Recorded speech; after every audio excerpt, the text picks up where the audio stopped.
बच्चों, कक्षा 9 की गणित के बहुपद के अगले पार्ट की तरफ हम तीसरे पार्ट की तरफ आज चल रहे हैं। उसी प्रश्नावली का तीसरा प्रश्न है कि प्रत्येक बहुपद में उसके सामने एक चर दिया गया है और उस चर का मान रखने पर आपको ये बताना है कि वो बहुपद का शून्यक है कि नहीं है। जो मान दिया गया है उसको आप उस बहुपद में रखेंगे।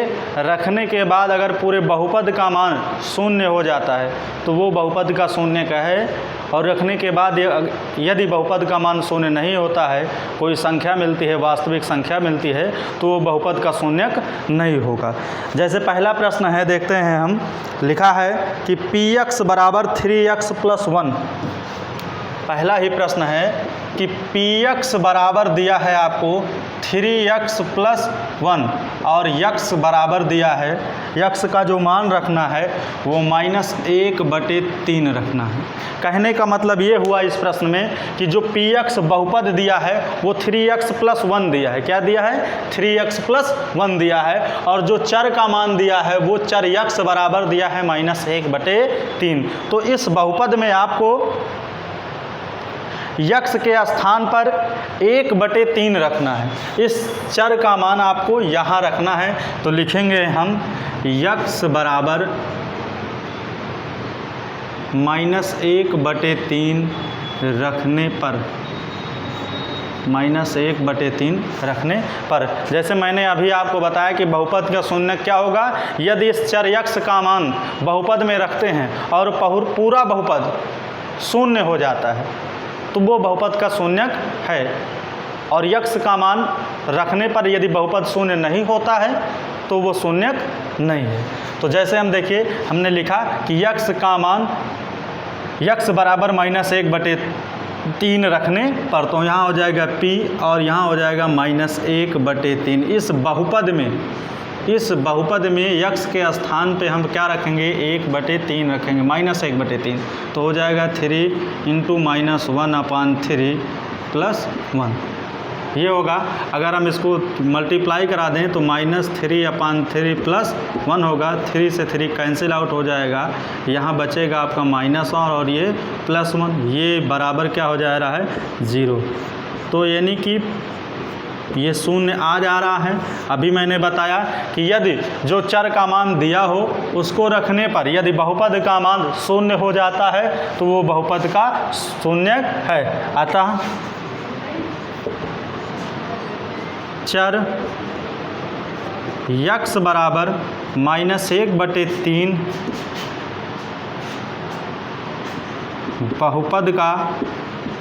बहुपद का शून्यक है। तो हमारा जो रिजल्ट निकल के आया कि चर x का मान अगर हम इस बहुपद में रख रहे हैं तो हमारा बहुपद शून्य हो जा रहा है, तो इसलिए ये बहुपद का एक शून्यक है। नोट कर लीजिए सवाल को। कॉपी में भेजा गया है आपको, PDF के माध्यम से, व्हाट्सएप के माध्यम में सवाल भेजे गए हैं। आपको तरीका बताया जा रहा है कैसे सवाल लगाया गया है, इसको आप अच्छी तरीके से सीखें। ये पहला प्रश्न है, इसको नोट कर लीजिए कॉपी में। मैंने बताया कि सारे नोट्स आपको पहले व्हाट्सएप के माध्यम से प्रोवाइड किए गए हैं। बस सिर्फ आपको क्या करना है कि कॉपी खोलना है जो फेयर कॉपी आप बनाए हैं, और इस वीडियो के माध्यम से जैसे प्रश्नों को हल किया जा रहा है उसको सीखना है। सीखने के बाद आपको तुरंत पता चल जाएगा कि ये सवाल कैसे लगाया गया है। इसी क्रम में इसका दूसरा सवाल हम देखते हैं।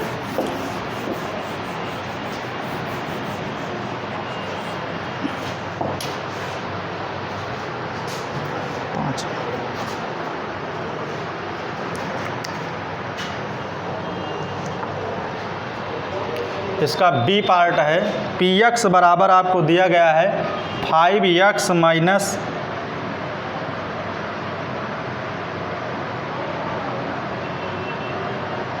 5x - पाई, और x का मान दिया गया है इसमें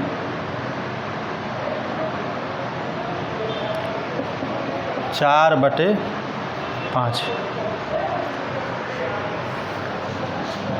तो हम वही काम करेंगे, लिखेंगे कि x बराबर 4/5 रखने पर यक्स बराबर क्या लिखेंगे कि 4/5। तो हमारा बहुपद हो जाएगा पी यक्स के स्थान पे जब हम लिखेंगे 4/5 तो बराबर हो जाएगा ये 5, और यक्स के स्थान पे हम क्या लिखेंगे 4/5 माइनस का पाई दिया है, कोई दिक्कत नहीं है। हम इसको जो है अगर देखेंगे तो इसको लिख सकते हैं 5 गुणे 4/5 और माइनस का पाई, 5 से 5 कैंसिल आउट हो जाएगा, बचेगा 4 माइनस पाई।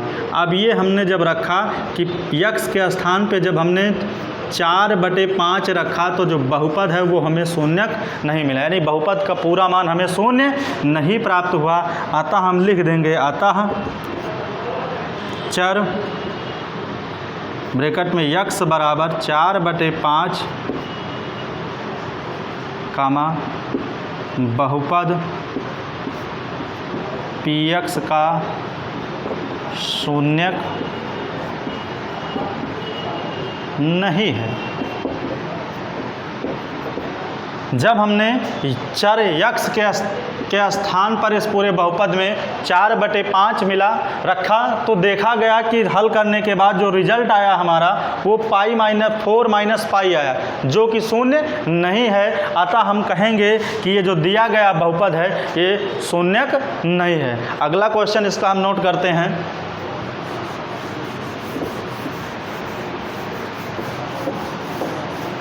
आशा करते हैं कि आप सभी लोगों को जो ये वीडियो पद्धति से पढ़ाया जा रहा है समझ में आ रहा होगा। आप निरंतर वीडियो को देखते जाएं और जहां कोई समस्या हो आप पर्सनल मोबाइल नंबर पे फ़ोन करके या व्हाट्सएप के माध्यम से तुरंत सूचित करें कि हमें ये नहीं समझ में आ रहा है, आपको तुरंत उसका समाधान किया जाएगा।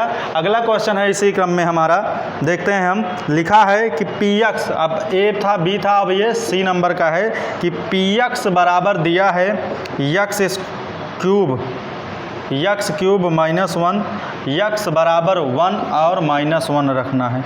यक्स बराबर हमें क्या रखना है -1 और 1 रखना है। तो इसमें देखिए हमें चर यक्स का 2 मान दिया गया है। एक बार हम पूरा यक्स बराबर 1 रखेंगे, फिर दोबारा हमें यक्स बराबर -1 रखेंगे। कहने का मतलब एक ही प्रश्न, अभी तक एक चर का मान दिया रखता था तो हम एक ही रखते थे, अब 2 दिया है तो दोनों अलग अलग रखेंगे। पहला पार्ट इसका कर लेते हैं कि यक्स बराबर क्या रखने पर 1 रखने पर। जब हम यक्स बराबर क्या रखते हैं 1 रखते हैं तो देखिए P1 बराबर हमें मिल जाएगा 1 का क्यूब -1 और ये बराबर हो जाएगा 1 का चाहे जितना बार गुणा करेंगे हम 1 ही प्राप्त होगा, और ये -1 बराबर हमें क्या मिल जाएगा 0 मिल जाएगा।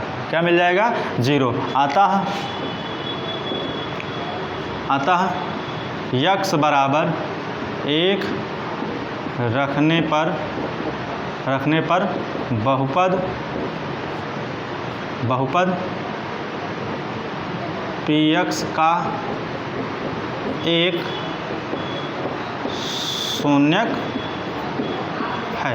अब दूसरा कंडीशन इसकी हम रखते हैं, जब लिखेंगे यक्स बराबर -1 रखने पर।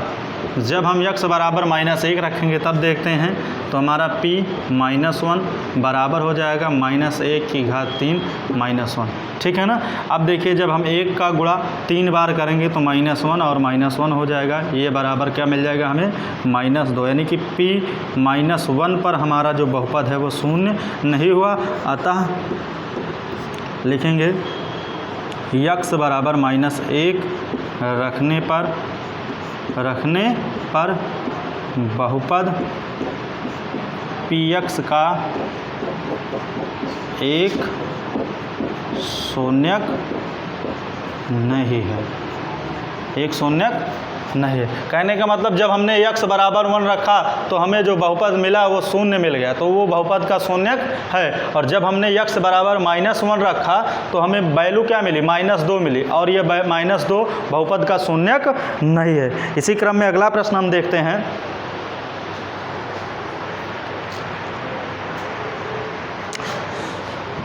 ये तो सी के 2 पार्टों में बताया गया, क्योंकि 2 चर की वैल्यू दी गई थी। पहले चर का मान दिया गया था 1, दूसरे चर का मान दिया गया था -1। जब हमने पहले चर का मान रखा तो हमें वैल्यू तो शून्य मिली। जब हमने दूसरे चर का मान 1 रखा तो हमें बहुपद का शून्यक नहीं प्राप्त हुआ। इसी क्रम में देखिए अगला प्रश्न है पी एक्स बराबर दिया है एक ब्रैकेट में x + 1 और दूसरे ब्रैकेट में x - 2, और इसमें भी कह रहा है कि x बराबर एक बार आपको रखना है -1 और एक बार आपको रखना है 2 रखना है। तो दोनों का हम सॉल्व करते हैं। जब देखिए हम रखते हैं मान, तो हम लिखेंगे पहले के लिए जब या x बराबर -1 रखने पर, x बराबर -1 रखने पर, तो जो px है उसके स्थान पे मुझे क्या रखना है, -1 रखना है। यहाँ देखिए चाहे इसको थोड़ा सा सॉल्व कर ले तब रखें, या ऐसे ही रखना चाहे तो ऐसे ही रख ले। पहले सॉल्व ही कर लेते हैं, इस बहुपद को थोड़ा क्या कर लेते हैं, सॉल्व कर लेते हैं हम। इसको सॉल्व करेंगे तो इसका गुणा कराएंगे तो x² हो जाएगा और ये माइनस का 2x हो जाएगा। 1 से गुणा कराएंगे तो +1 का x हो जाएगा और ये माइनस का 2 हो जाएगा। अगर इसको हम करेंगे तो x² - x - 2 हो जाएगा। अब हम लिखेंगे, ये हमारा जो px है ये प्राप्त हुआ। अब हम लिखेंगे x बराबर -1 रखने पर, पहली कंडीशन है जब हम क्या रख रहे हैं, x बराबर -1 रख रहे हैं, तब देखिए हमें बहुपद क्या प्राप्त होता है, हो जाएगा p - 1 बराबर -1 का होल स्क्वायर -1 और प्लस माइनस का 2। अब देखिए 1 का स्क्वायर करेंगे तो 1 हो जाएगा और ये माइनस +1 हो जाएगा और ये माइनस का 2, 1 1 मिलके 2 हो जाएगा, 2 - 2, ये बराबर हमारा क्या आ जाएगा, 0। यानी कि p - 1 रखने पर जो हमें बहुपद प्राप्त हो रहा है वो 0 आता है। हम लिखेंगे आता x बराबर -1 पर बहुपद px का एक शून्यक है। ये हो जाएगा, क्यों हो गया, क्योंकि जब हमने x के स्थान पे -1 रखा तो हमारा जो पूरा बहुपद दिया गया था वो हमें क्या प्राप्त हुआ, 0 प्राप्त हुआ। इसलिए हमारा ये बहुपद का शून्यक हो गया है। अगला इसका जो टर्म दिया है, अब इसी में हम x बराबर क्या रखेंगे, 2 रखेंगे। x बराबर क्या रखने पर, 2 रखने पर। देखते हैं हम x बराबर जब 2 रखते हैं तो हमें बहुपद क्या प्राप्त होता है। x बराबर 2 रखने पर हमारा हो जाएगा यहाँ p2 बराबर 2 का होल स्क्वायर -2 और -2, तो 2 का स्क्वायर करेंगे तो 4 हो जाएगा, ये माइनस का 2 और ये माइनस का 2, ये बराबर 4 और ये 2 जुड़ जाएगा -4, अतः 0। यानी कि P2 पर भी हमें क्या प्राप्त हुआ, बहुपद 0 मिल गया। अतः हम लिखेंगे अतः चर x बराबर 2 रखने पर बहुपद हमें जो प्राप्त होता है, बहुपद